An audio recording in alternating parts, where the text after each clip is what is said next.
بسم اللہ الرحمن الرحیم وصلی اللہ علی النبی الکریم رب اشرح لی صدری ویسر لی امری واحلل عقدۃ من لسانی یفقہوا قولی. Today it is April 5th, 2014. Yesterday I happened to meet an educated Muslim. He was born in a Muslim country, but now he is living in some part of the Western world.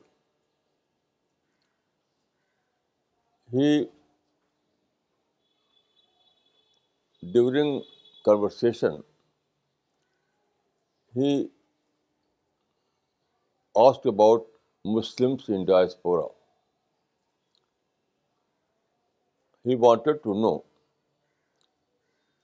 what is the Islamic position of Muslims in diaspora.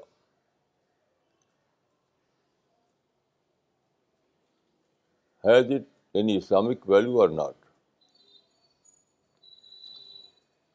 You know, in the present world, there are more than 10 million Muslims living in Western world. It is said that the tallest number of diaspora are Muslims.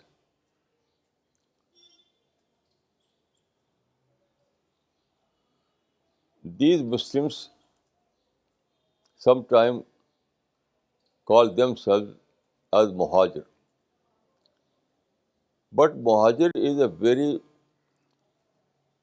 special term in Islam. Muhajir is a rewardable status.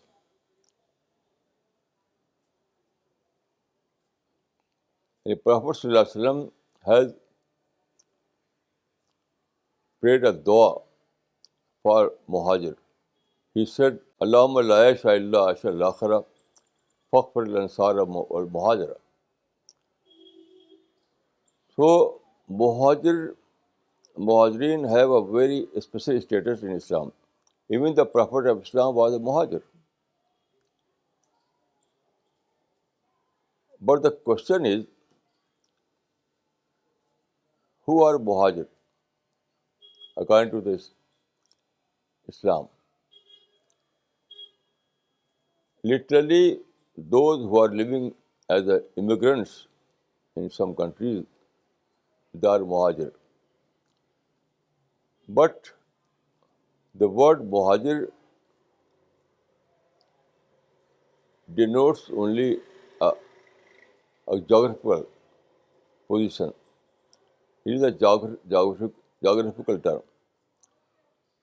But Muhajir is something else.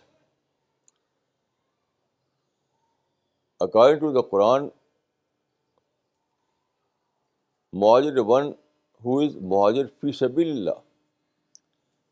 If his hijrat was fi sabilillah, then he is a Muhajir. Otherwise not.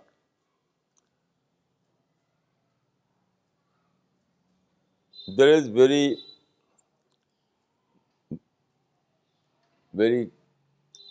relevant hadith in this regard. Sahih al-Bukhari is the most authentic hadith book. The first hadith of Sahih al-Bukhari is about hijrat. The Prophet of Islam has said, Innamal amalu bin niyat. Innama likulli imri'in ma nawa.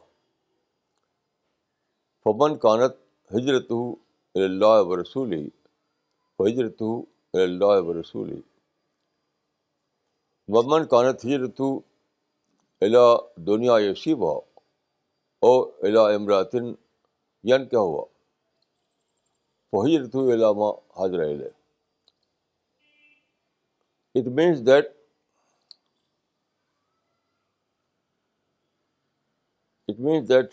hijrat according to Islam is one that is for the sake of God. If your hijrat for the sake of worldly interest, any kind of worldly interest, then it is not hijrat. Hijrat is one that was for the sake of God. Now, what is for the sake of God? For the sake of God means for the sake of Islamic mission, for the sake of Dawat Allah. You know, during the Prophet of Islam, there were three hijrah. First was hijrah from Mecca to Habash. Then the second hijrah was from Mecca to Medina. Then the third hijrah was from Arab to the adjacent countries. All these three hijrah were hijrah for the sake of dawah, for the sake of Islamic mission. So, according to Islamic teaching, hijrah is very honorable act. It is an ibadah.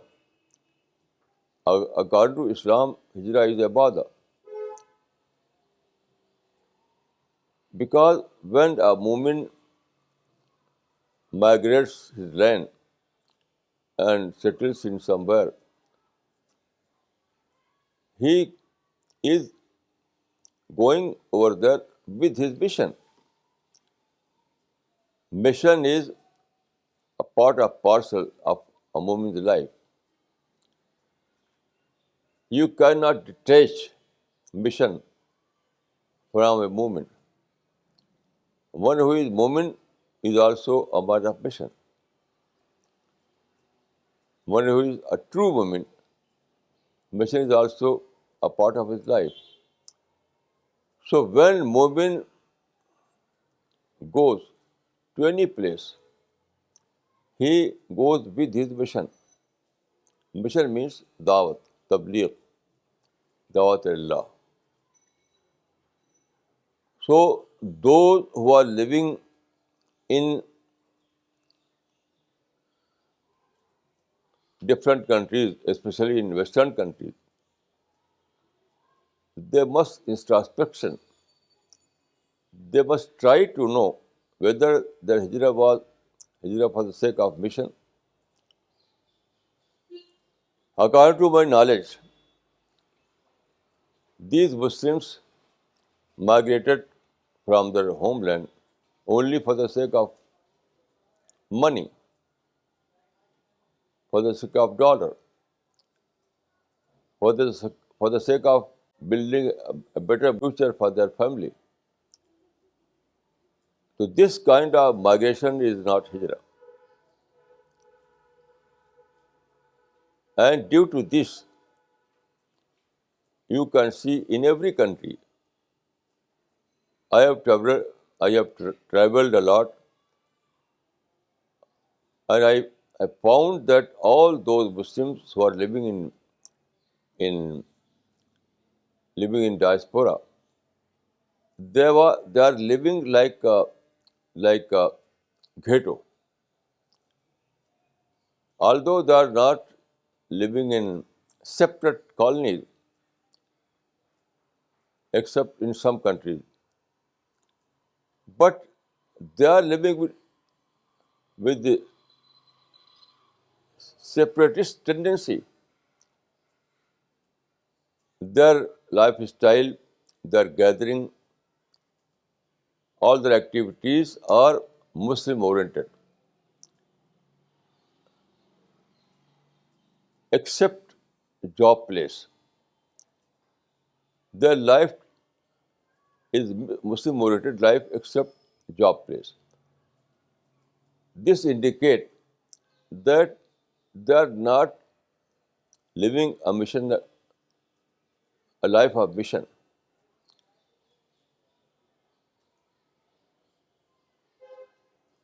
Their mission requires interaction. Dawah mission requires interaction. So why they are living as ghetto? Why they are living in a separate environment except job place? Because they have no sense of mission, no sense of dawah. This kind of living is not hijrah living. If they follow this kind of living, they cannot be treated as a muhajir.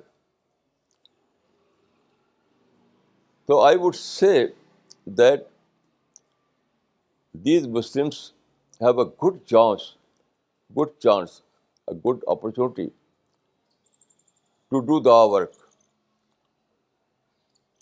In every country where the Muslims are living as diaspora, there are so many non-Muslims in their neighbor, in their factory, in their job place, in their workplace, everywhere. So it is very easy to do the work among these non-Muslims. And easiest way to do the work is to have translations of the Quran and books on Islam and Islamic literature. You can keep it in your pocket. You can keep it in your bag. And you can distribute these books to your neighbors, among our neighbors. But Muslims of these countries have no passion of dawah. So they are not doing dawah work.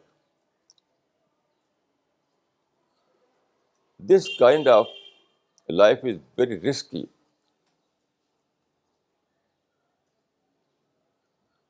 It is Mu'min's duty to convey the message of God.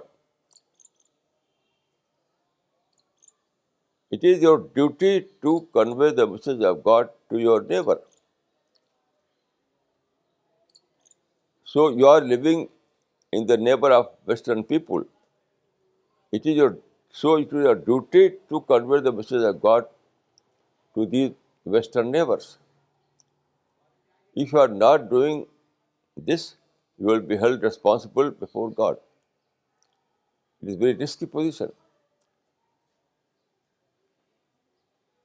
So I would like to say that these Muslims who are living in diaspora in Western countries or any other country, they must adopt a missionary life. They must live with the formula one man, two mission.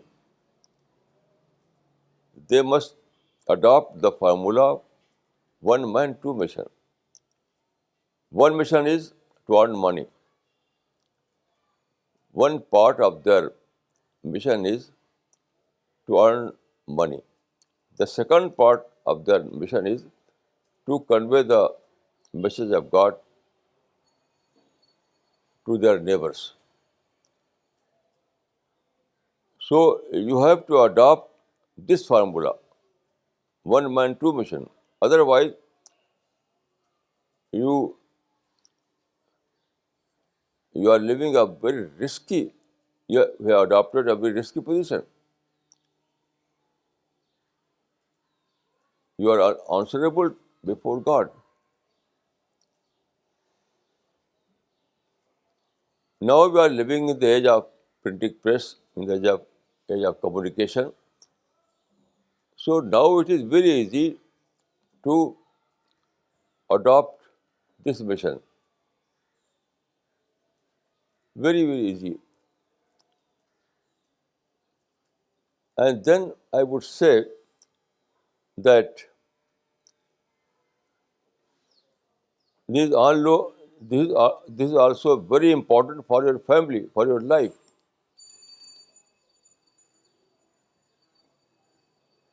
In the present situation, your migration is a very, very critical migration.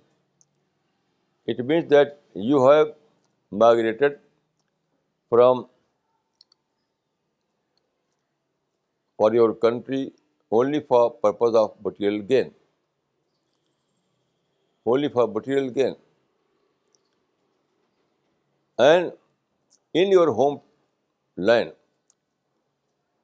when you are living in your homeland, that was a Muslim land, there was azan every day, there were Islamic activities, there were Islamic institutions, there were Islamic gatherings. So all these things were there. But now, when you left your homeland and you settled in some other country, that means that you have migrated from Islamic land to a material land. So you have to legitimize this kind of action. You have to do something that may justify your venture, and that is only dawa, dawa ilallah. I would say that simply performing salat is not enough. Some people may think, some Muslims may think that we are performing namaz and that is enough for us, and also we have preserved our identity, but that is not enough. Dawa is as important as salat and hajj for a Muslim. Dawa is a farz. Dawa is an obligatory work. It is not optional. So you have to do the work just as you are performing salat and hajj. So you have to. It is a fact that every Muslim is living in a neighborhood, and it is your duty to convey the message of God to your neighbors. If you fail to do this job, your neighbor will ask you in the world hereafter that we were living in your neighborhood, you were Muslims, you were having the book of God. So why you failed to convey this message to us? Why you failed to give us a copy of the Quran?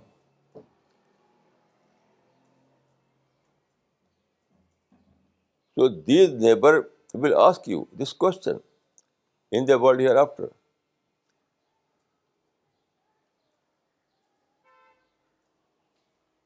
So it is not very simple that you have left your homeland and you settled in some other country and earning more money and providing better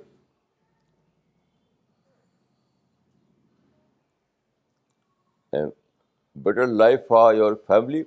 It is not enough. For your neighbor, your neighbor has also some right. There is a hadith that وَلِجَارِكَ عَلَيْكَ حَقٌّ. وَلِجَارِكَ عَلَيْكَ حَقٌّ. It means that your neighbor has also right. You have to fulfill that right. And that right not that you provide some food, some bread, some money. No. The greatest right of your neighbor is to give them a copy of the Quran, to convey the message of God. He is the first right of your neighbor.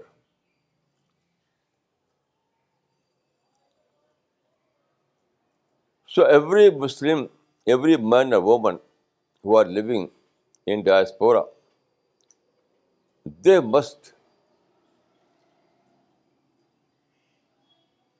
introspect, they must rethink, they must reassess about their life.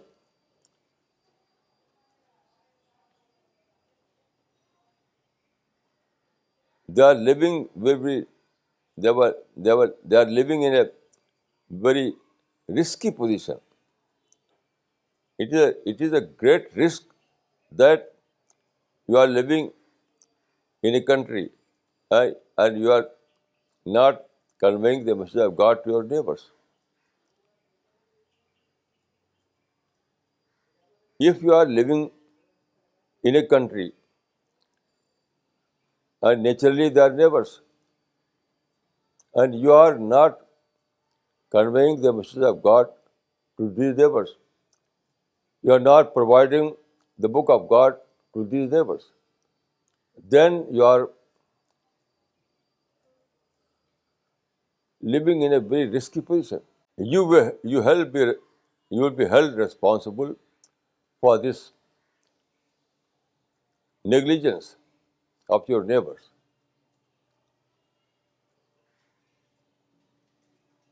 So, to save yourself, to save your family, to save your children, you have to adopt the work. Because if you do the work, then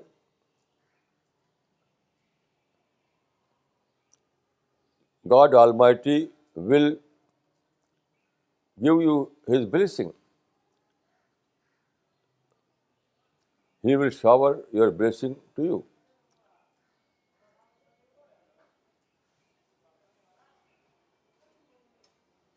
So if you want to have the blessing of God for you, for your family, for your children, then you have to do the work. The work is not simply an announcement. The work is a greatest duty, greatest divine duty.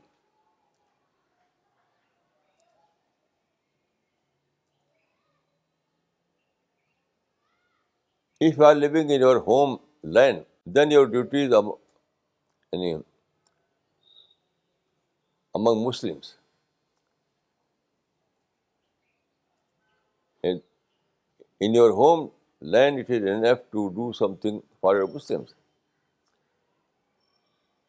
But when you are living in a non-Muslim country, then it is obligatory for you to include non-Muslims in the list of your dawah mission.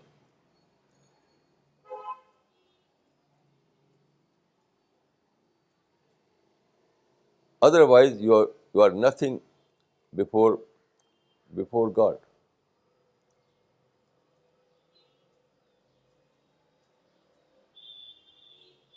Then dawah is not simple. Dawah is a living with the giving spirit. Dawah is greatest giving.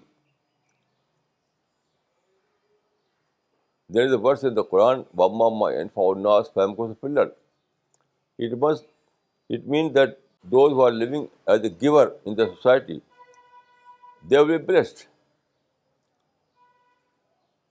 Those who are living in the society as a giver member,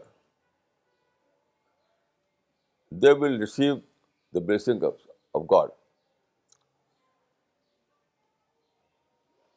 So dawa means, so dawa is a highly rewardable act. Dawa is highly rewardable act.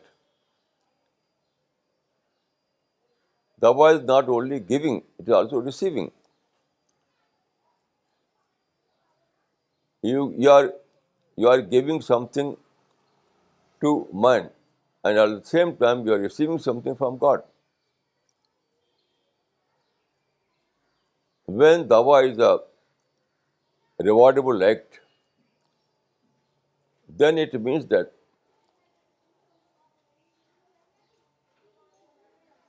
when you are doing the work, you are giving something to your neighbor, but at the same time you are receiving the blessings of God.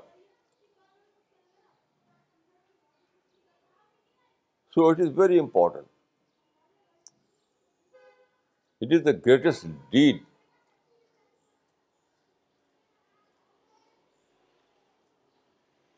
If you want to have divine blessing for you, for family, for your children, then you have to do the work.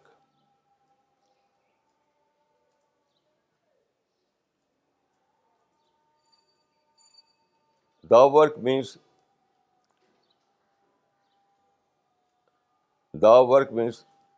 self-study.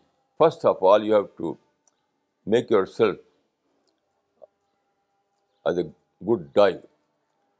Then you have to make dua. Then you have to contact, establish contact.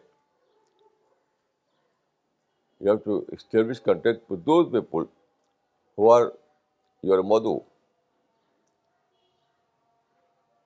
Then you have to provide Islamic literatures to these madhu. So all these things are part of dawah. All these things are part of dawah.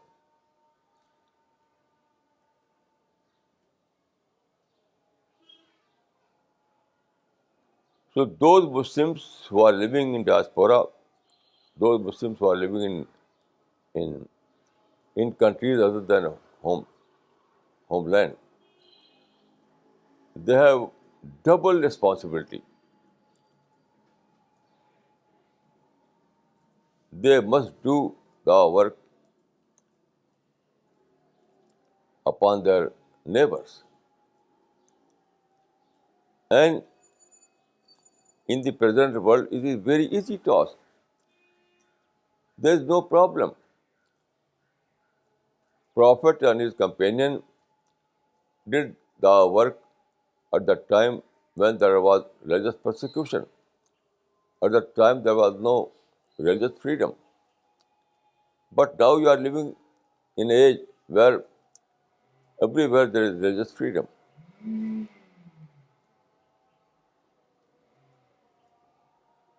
May Allah Rabbul Alameen bless you. May Allah Rabbul Alameen bless you. Assalamu alaikum wa rahmatullah.